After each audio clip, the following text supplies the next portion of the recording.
Eight rich technologies actually ഏത് ഡൊമൈനിലാണ് ഏറ്റവും കൂടുതൽ ഫോക്കസ് ചെയ്യുന്നത്? എയ്റ്റ് റിച്ച് ടെക്നോളജീസ് ഹിസ്റ്റോറിക്കലി ഒരുപാട് ഡിഫറെൻറ്റ് ഡൊമൈൻസിൽ വർക്ക് ചെയ്തിട്ടുണ്ട്. നമ്മുടെ ഡിപ്പെൻഡിങ് ഓൺ നമ്മുടെ ക്ലയൻസ് മറ്റുള്ളത്. പക്ഷേ ഇപ്പോൾ നമ്മൾ മെയിനായിട്ട് ഫോക്കസ് ചെയ്യുന്നത് CRM ഡൊമൈനിലാണ്, കസ്റ്റമർ റിലേഷൻഷിപ്പ് മാനേജ്മെൻറ്റ്.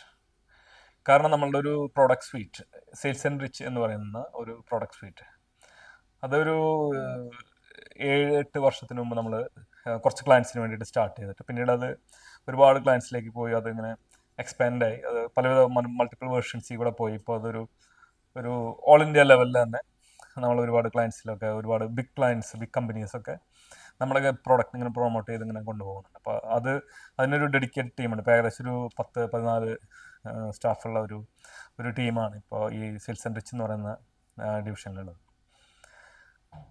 അപ്പോൾ അത് ഈ CRM എന്ന് പറയുമ്പോൾ CRM അതിൽ പല ഇൻഡസ്ട്രീസിന് വേണ്ടിയിട്ട് കസ്റ്റമൈസ് ചെയ്തിട്ടുള്ള CRM ആണ്. അതൊരു പ്ലാറ്റ്ഫോമിനകത്ത് ഓൺലൈൻ സൊല്യൂഷനാണ്. പല ഡിഫറെൻറ്റ് സെഗ്മെൻറ്റ്സിന് വേണ്ടിയിട്ട്, ഇപ്പോൾ ബിൽഡിംഗ് മെറ്റീരിയൽസിന് വേണ്ടിയിട്ടുള്ളുണ്ട്, അത് ഫാർമസ്യൂട്ടിക്കൽസിന് ഉള്ളുണ്ട്, FMCG സെഗ്മെൻറ്റിനൊക്കെ ഉള്ളുണ്ട്. അതിനൊക്കെ വേണ്ടി ഡിഫറെൻ്റ് ആയിട്ടുള്ള സബ് പ്രോഡക്ട്സ് ഈ സ്യൂട്ടിനകത്തുണ്ട്. അപ്പോൾ CRM ആണ് നമ്മളിപ്പോൾ ഫോക്കസ് ചെയ്തിരിക്കുന്ന ഒരു ഡൊമൈൻ.